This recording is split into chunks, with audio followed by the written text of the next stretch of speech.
Guru is nature, Prakriti. Guru, Prakriti. Guru is nature. How? The nature is giver, lover. Nature gives, never expects.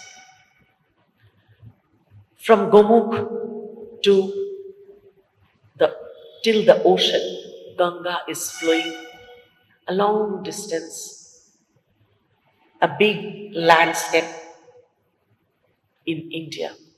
There are many other rivers which travels a long way to reach the ocean. Ultimately, river has to reach the ocean. People are taking bath, washing clothes.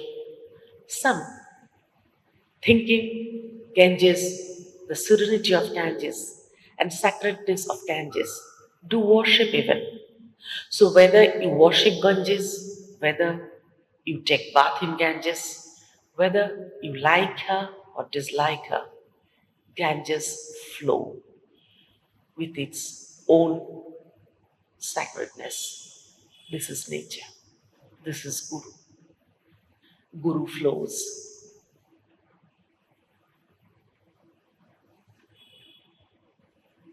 Season comes, season change. You like or dislike. Sunrise, day happen, sunset, night happen. You like or dislike. It will happen.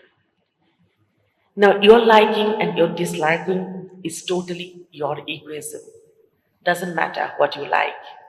Nature will move this way. Long back, people believe that earth is stationary and the sun is moving. After that, when a scientist proved that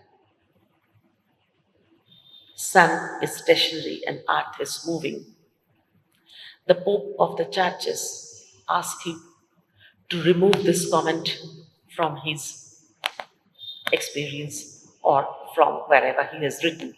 The earth is moving and sun is stationary. He has to remove it. Otherwise, he will be slain. This is order from the church. The scientist said he was quite intelligent. He felt, why to take the death for this stupid argument or whatever they think. The scientist said, okay, I will remove this sentence from my script. But whatever I say, the sun will remain same and the earth will remain same. So that is the truth. What you believe, what you don't believe, doesn't matter.